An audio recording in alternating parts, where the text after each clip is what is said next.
The pot roast was getting cold, but my mother kept refilling everyone's wine glasses as my brother Mike continued his performance. "I mean, seriously," he said, waving his fork for emphasis. "Who needs a smart device that tracks their pet's emotional state? It's the dumbest thing I've ever heard."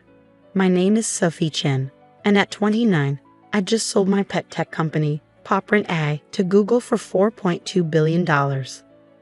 Not that anyone at this family dinner table knew that yet. "It's not just emotional tracking," I said quietly, pushing my peas around my plate.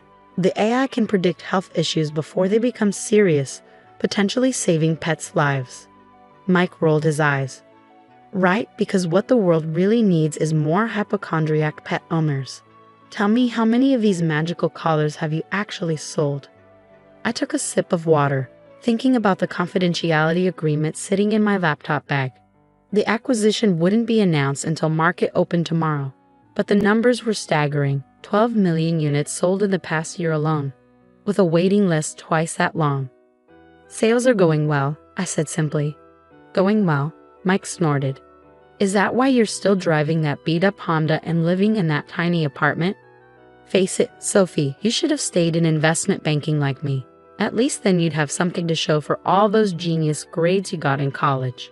My father cleared his throat uncomfortably. "Mike, maybe we should." "No, Dad, someone needs to give her a reality check," Mike interrupted. "She quit a six-figure job to play with circuit boards in her garage. It's embarrassing." The garage he was referring to was actually a state-of-the-art R&D facility where my team of 50 engineers had revolutionized veterinary care through artificial intelligence. But Mike had never bothered to visit, so he wouldn't know that. "How's the merger going at your bank?" I asked, changing the subject. Mike had been bragging for months about a deal he was leading. His face darkened slightly. "It's proceeding. There are some complications with the numbers, but we'll sort it out." What he didn't know was that I knew exactly why his merger was struggling. My company's AI technology had caught the attention of every major tech giant, and during the acquisition talks, I'd gotten an inside look at various industry dynamics. Mike's bank was trying to merge with a failing institution, hiding bad assets through creative accounting. It would all come crashing down soon. "I'm sure you will," I said, taking another bite of now cold pot roast. 3 years ago, when I first left banking to start Pawprint, Mike had been the loudest critic. "Banking is real business," he'd said. "This pet project of yours is just a waste of your education." What he never understood was that my banking experience was exactly what had prepared me to build Pawprint. I saw how traditional industries undervalued innovation, how they missed opportunities right in front of them. While Mike was pushing papers and inflating numbers, I was creating something real. The idea for Pawprint had come from watching my cat, Luna, get sick. By the time I noticed something was wrong, the cancer had spread too far. If only I'd known earlier, if only there had been some way to detect the changes in her behavior and health before it was too late. That's when it hit me. Pets can't tell us when something's wrong, but their bodies and behaviors give off signals long before visible symptoms appear. If we could capture and analyze that data through AI, we could revolutionize pet healthcare. My mother's voice pulled me back to the present. "Sophie, honey, maybe Mike has a point. You're not getting any younger, and that apartment of yours." I thought about the beachfront house I just bought in Malibu, the one I'd move into after tomorrow's announcement. The real estate agent had been shocked when I paid cash. But that's what you can do when you've been quietly building a billion-dollar company. "I like my apartment, Mom," I said. "It's close to work." Mike laughed. "Work? You mean your little pet project? Come on, Sophie, it's time to grow up. Even my junior analysts make more than you probably do with your toy company." If he only knew. His entire bank's market cap was less than what Google had just paid for my toy company. Tomorrow, every financial news outlet would be running the story: Google acquires Pawprint AI in largest pet tech deal in history. But for now, I just smiled and asked Mom to pass the gravy. After dinner, as everyone moved to the living room for coffee, my phone buzzed. A text from David, my lead engineer. "Everything's set for tomorrow. Google's press release is ready to go. You sure you don't want to tell your family tonight?" I looked over at Mike, who was holding court about his latest luxury car purchase. "Some surprises are worth waiting for," I texted back. My father caught me in the kitchen as I was helping Mom with dishes. You okay, sweetheart? Mike was pretty harsh tonight. I dried a plate, thinking about all the times Dad had encouraged my curiosity. Bought me electronics kits when I was little, defended my decision to study both computer science and finance in college. I'm fine, Dad, I said. Actually, you might want to watch the business news tomorrow morning. Could be interesting.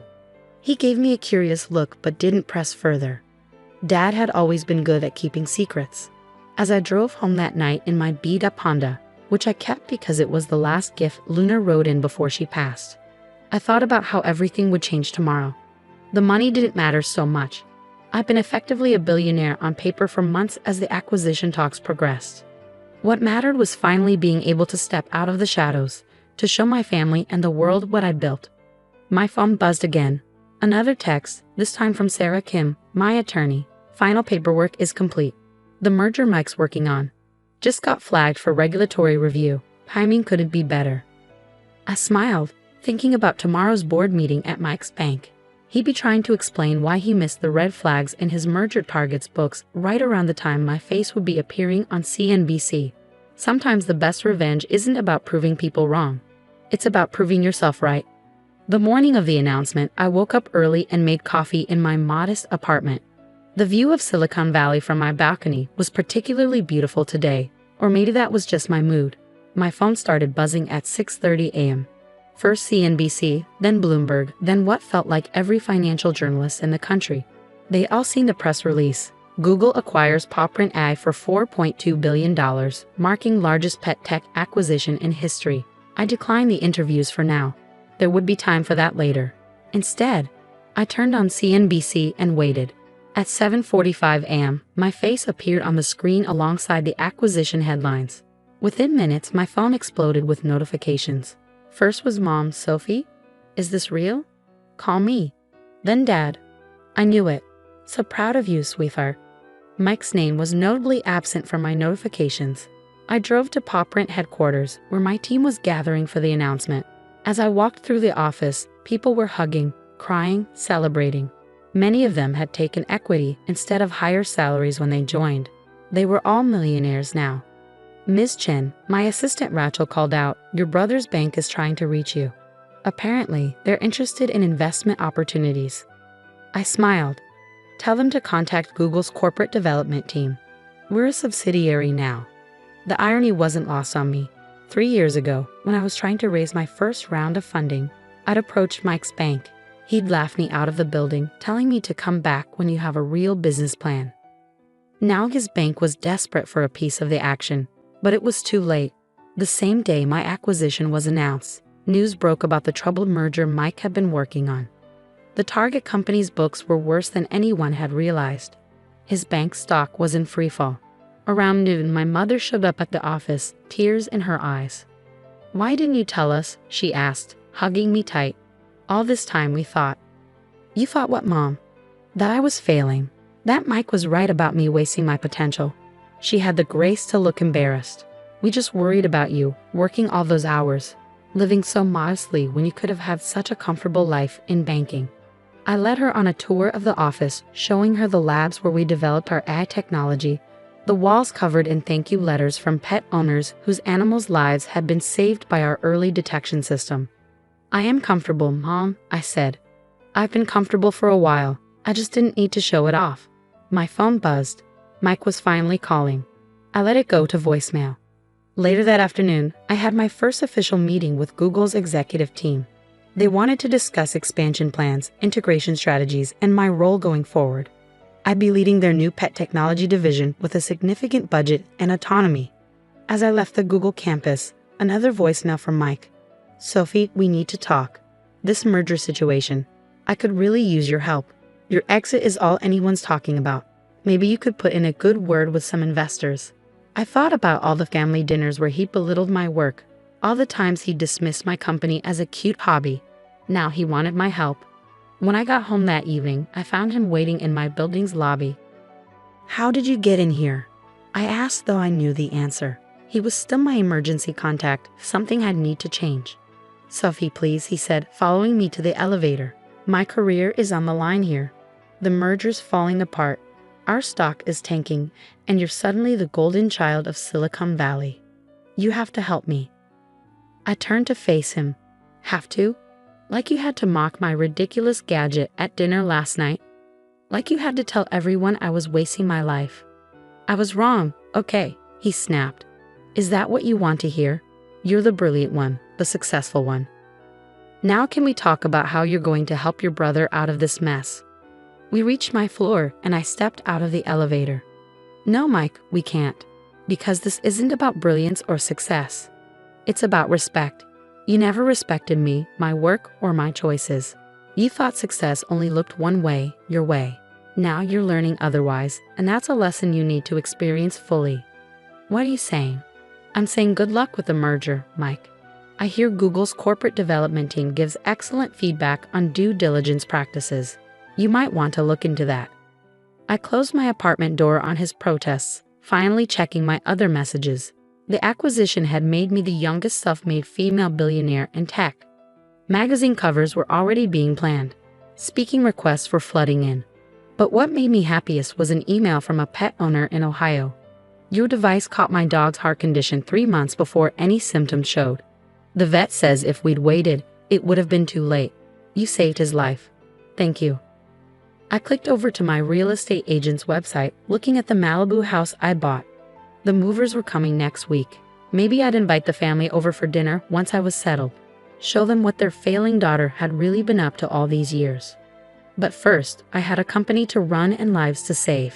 Success, I was learning, wasn't about proving others wrong. It was about staying true to your vision, even when nobody else could see it. 2 months after the Google acquisition, I sat in my new Malibu home, watching the sunset over the Pacific. The house was everything I dreamed of.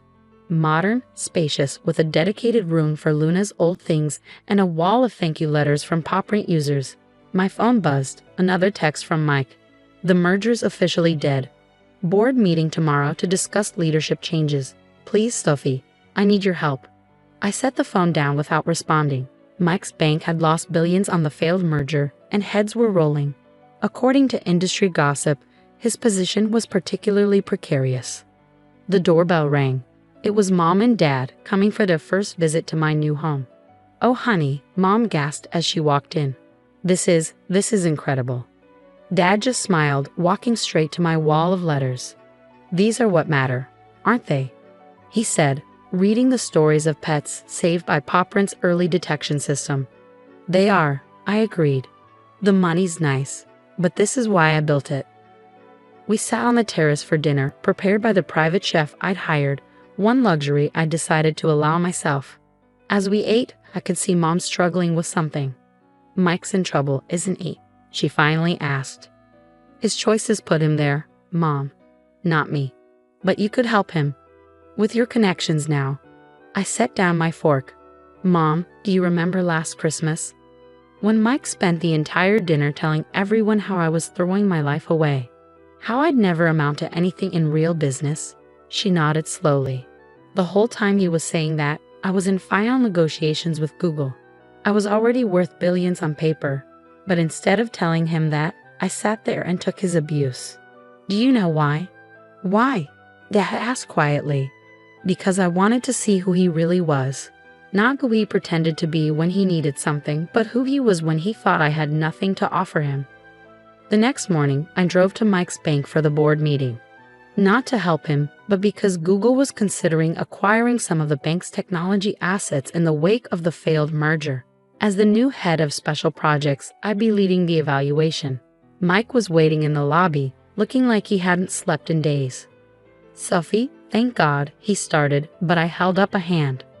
"I'm here as a potential acquirer, Mike. Nothing more. Google is interested in your AI trading platform. We'll be evaluating it over the next few weeks." His face fell. "But I'm your brother." "Yes, you are. And for years, you used that relationship to tear me down, to make yourself feel bigger by making me feel smaller.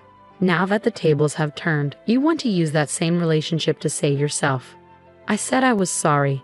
"No, Mike, you said you were wrong. There's a difference. Sorry means understanding the harm you caused and wanting to make amends. Wrong just means the outcome didn't match your expectations." I walked past him to the elevator, remembering all the times he'd made me doubt myself, all the family dinners where he'd dismissed my dreams. The board meeting was brief. Mike's team presented their technology, trying desperately to impress Google's new pet tech division head. I asked pointed questions, exposed flaws in their system, and watched my brother squirm as I demonstrated a level of technical knowledge he never knew I possessed. Afterward, I found Dad waiting by my car. "You didn't have to be so hard on him in there," he said. "Yes, I did. Not for revenge, Dad. For his own good. Mike needs to learn that success isn't about putting others down or taking shortcuts. It's about building something real, something that helps people, or in my case, helps pets."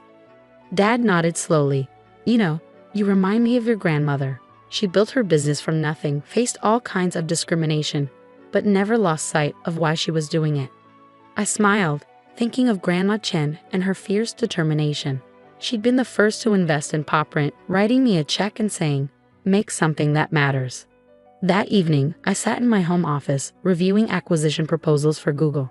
Mike's bank's technology wasn't worth buying. Too many corners cut, too much emphasis on flash over substance. Just like Mike himself. My phone buzzed one last time. "Mike again.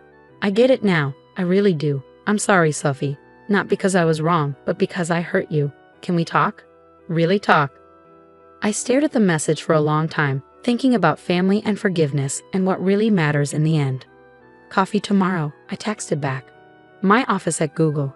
Let's start over." Because sometimes success isn't just about proving yourself right or others wrong.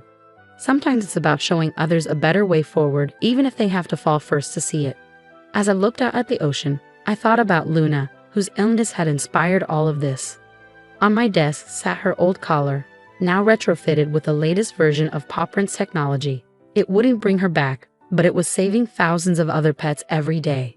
That's what real success looks like. Not the house or the billions or the headlines, but the lives changed for the better. Even if some of those lives belong to people who once doubted you.